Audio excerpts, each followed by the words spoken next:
कि जिनके इरादों में जज्बा होता है, जिनके इरादों में जज्बा होता है, उनकी हर कोशिश में करिश्मा होता है। आज यहाँ वो आ रही हैं जो हर कदम पर इतिहास लिखती हैं।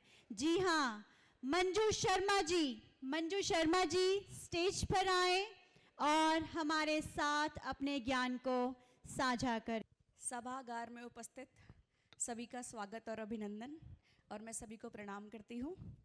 गुरुर् ब्रह्मा गुरुर्विष्णु गुरुर्देवो महेश्वरा गुरुर् साक्षात परम ब्रह्मा तस्मै श्री गुरुवे नमः। आज मैं थोड़ा सा आपको कुछ कुंभ के बारे में बताऊंगी और राहु केतु के बारे में। वैसे तो इस सभागार में जो बैठे हैं वो सभी विद्वान हैं, लेकिन फिर भी अपना पक्ष मैं भी रखना चाहूँगी। 6 साल में अर्ध कुंभ लगता है, 12 साल में पूर्ण कुंभ लगता है और 144 साल में महाकुंभ लगता है। यानी कि जो कुंभ 144 साल के बाद लगता है उसे हम महाकुंभ कहते हैं। कुंभ कब लगता है? कुंभ लगता है जब गुरु बृहस्पति वृषभ राशि में आते हैं और सूर्य चंद्र मकर राशि में आते हैं, तब ये पावन सुंदर संयोग होता है। यहाँ पर गोस्वामी जी तुलसीदास कह रहे हैं, माघ मरगत रवि जब होई, तीरथ पतई आवे सब कोई, देव दनुज किन्नर नर श्रेणी, सागर मज्जई सकल त्रिवेणी। तो हो सके तो आप सभी जाएं और कुंभ में स्नान अवश्य करें। ऐसा करना बहुत ही शुभ और मंगलमय है। इसके अलावा आपको सबको पता है समुद्र मंथन की कथा।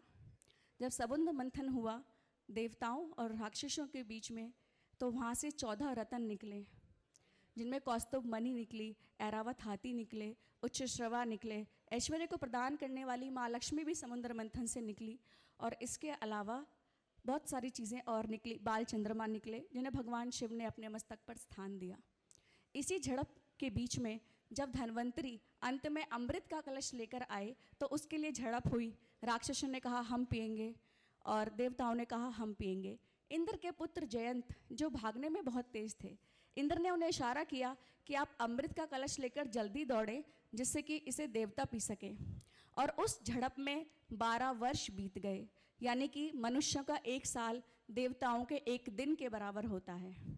और जब उस झड़प में अमृत कलश की बूंदें गिरी, तो कुछ गिरी प्रयागराज में, कुछ गिरी उज्जैन, नासिक और हरिद्वार। इसीलिए यहाँ पर कुंभ लगता है। प्रयाग का अर्थ होता है प्र मतलब प्रथम और याग मतलब यज्ञ। सृष्टि के रचयिता ब्रह्मा जी ने यहाँ पर प्रथम यज्ञ किया था, इसलिए स्थान को प्रयागराज कहते हैं। और अब योग जी ने नाम चेंज करके भी इसका प्रयागराज कर दिया है। इसके अलावा मैं आपको बताना चाहूँगी राहु केतु। राहु केतु जो वैदिक ज्योतिष कर रहे हैं, लाल किताब कोई भी, सभी जानते हैं कि आकाश गंगा को नापने के 2 बिंदु हैं। जब हमारे ऋषियों मुनियों ने शोध किया तो उन्होंने कहा कि नापा कैसा जाए, तो 2 बिंदु बनाए। राहु केतु उपग्रह हैं, छाया ग्रह, लेकिन उनका प्रभाव पूरा ही है। क्यों है? क्योंकि रात तो पूरी ही होती है, अंधेरा तो पूरा ही होता है, इसलिए राहु केतु का प्रभाव भी हमारे जीवन में पूरा ही आता है। इसके अलावा जो राहु की विशेष चीज़ है, राहु है हमारा मस्तिष्क, दिमाग, और केतु हमें आध्यात्मिक तरफ ले जाता है। आपने देखा होगा स्कूल टाइम में कुछ बच्चे हुआ करते थे, जब वो चलते थे ना, तो कुछ बच्चे जो ऐसे होते हैं, गाड़ी पर हाथ मार दिया, किसी की स्कूटी का शीशा घुमा दिया, किसी पत्थर में लात मार दी। ये उनके माइंड में चल रहा है राहु, जो हमेशा उन्हें गलत काम करने के लिए प्रेरित करता है। कुछ लोग ऐसे होते हैं जो ईजिली चले जाते हैं, अगर कांटा भी पड़ा है तो उठा के साइड में रख देंगे। ये होता है बुध। ये एक सिक्के के दोनों ही पहलू हैं। जैसे कि मुझे समय कम दिया जा रहा है, तो थोड़ी बात ही कहना चाहूँगी। केतु हमें आध्यात्म की तरफ ले जाता है, समुद्र में यात्रा कराता है। केतु के उपाय सभी को पता है कि कुत्तों की सेवा करें। पहले जो ऋषि मुनि थे वो चोटी रखते थे, शिखा, उसका लॉजिक भी केतु को ही रिप्रेजेंट करता है। जो भी गर्दन से नीचे आपके बाल होते हैं उन्हें हम शिखा कहते हैं। शिखा रखने से हमारे आध्यात्म की तरफ जुड़ाव बहुत ज़्यादा हो जाता है, इसलिए हम ये चीज़ें रखते हैं। और अभी जी मैं थोड़ा जल्दी ख़त्म करना चाहूँगी। इसके अलावा मुझे कुछ और भी कहना था। मैं थोड़ा आध्यात्म को ज़्यादा प्रेफर करती हूँ और हमेशा यही सोचती हूँ कि कैसे लोग परमात्मा की तरफ जुड़ें। ज्योतिष के माध्यम से तो वो इसलिए जुड़ते हैं कि उन्हें डर होता है मैं उपाय कर लूँ और मुझे आराम मिल जाए, लेकिन मैं चाहती हूँ कि आप डर के माध्यम से नहीं, आप अपने प्रीत के माध्यम से जुड़ें। क्योंकि तुलसीदास जी खुद ही कह रहे हैं कलयुग केवल नाम आधारा, सुमिर सुमिर नर उतरे ही पारा।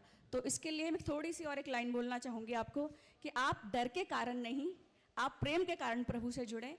और एक लाइन मैं बोलना चाहूँगी, सभी सुने।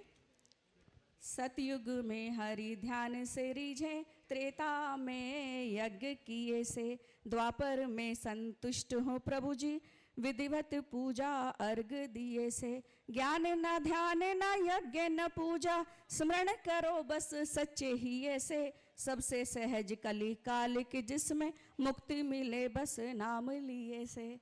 तो आप सभी प्रभु का नाम लें, उनका स्मरण करें, आपके सभी कार्य सहज बन जाएंगे। बहुत बहुत धन्यवाद।